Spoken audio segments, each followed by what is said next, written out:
a room on the other side of the house. I don't expect he'll be disturbed. Where's George? Gone off somewhere again. She wants a good talking to. Well, children, I hope you have a good time here. I'm afraid we'll have to leave straight away.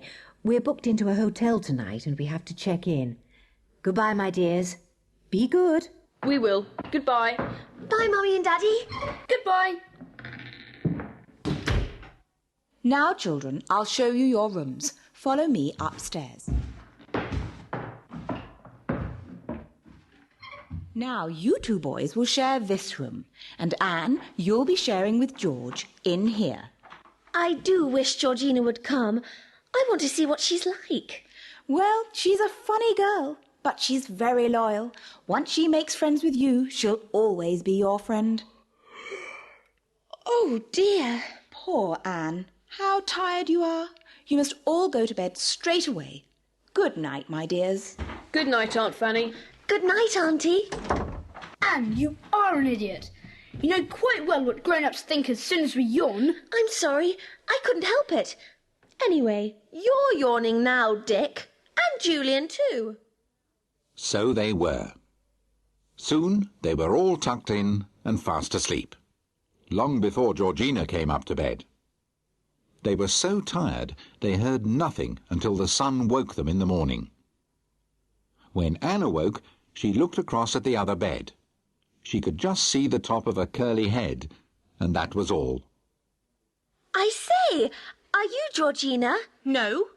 Oh, then who are you? I'm George. I hate being a girl. I like doing the things boys can do, and I can do them better. You're to call me George. Let's get dressed. All right. I don't care what I call you. Anyway, you look like a boy. Do I really? Don't you hate being a girl? No, of course not. I like pretty frocks, and I love my doll. Pooh, you are a baby. Anne, aren't you ready? Cousin Georgina, come out and see us. Hello. Well, I never. She just ignored us. She won't answer you if you call her Georgina. Oh, well, let's go down to breakfast.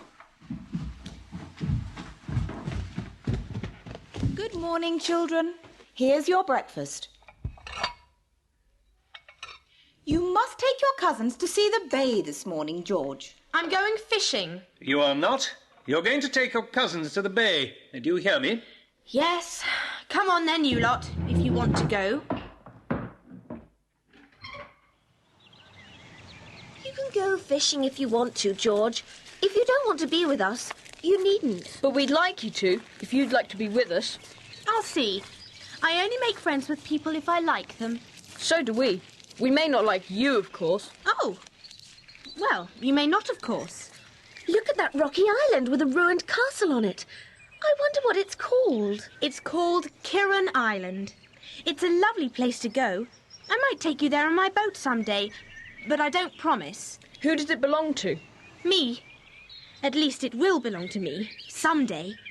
It will be my very own island and castle. What do you mean? Kirrin Island can't belong to you. You ask my mother if you don't believe me. Of course we'll believe you, but it does sound a bit extraordinary.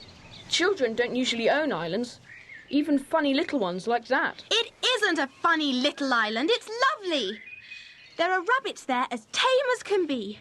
The castle is wonderful too, even if it is in ruins. Tell us how the island belongs to you, George. Years ago, my mother's family owned nearly all the land around here. Then they got poor and had to sell most of it. But they could never sell the little island because nobody thought it was worth anything. I'd buy it at once if I had the money. All that's left of what Mother's family owned is Kirrin Cottage and a farm and Kirrin Island. Mother's sort of given it to me. It's my own private island, and I don't let anyone go there unless they get my permission. I do hope you'll be friends with us and take us there one day soon. Well, I might. I've never taken anyone there yet. The tide is going out. It looks as if you could wade over to the island. No, it's only possible to get to it by boat. There are rocks all about, and you have to know exactly where to row a boat. There are lots of wrecks about. Wrecks? Are there any to see? Just one, and that's the other side of the island.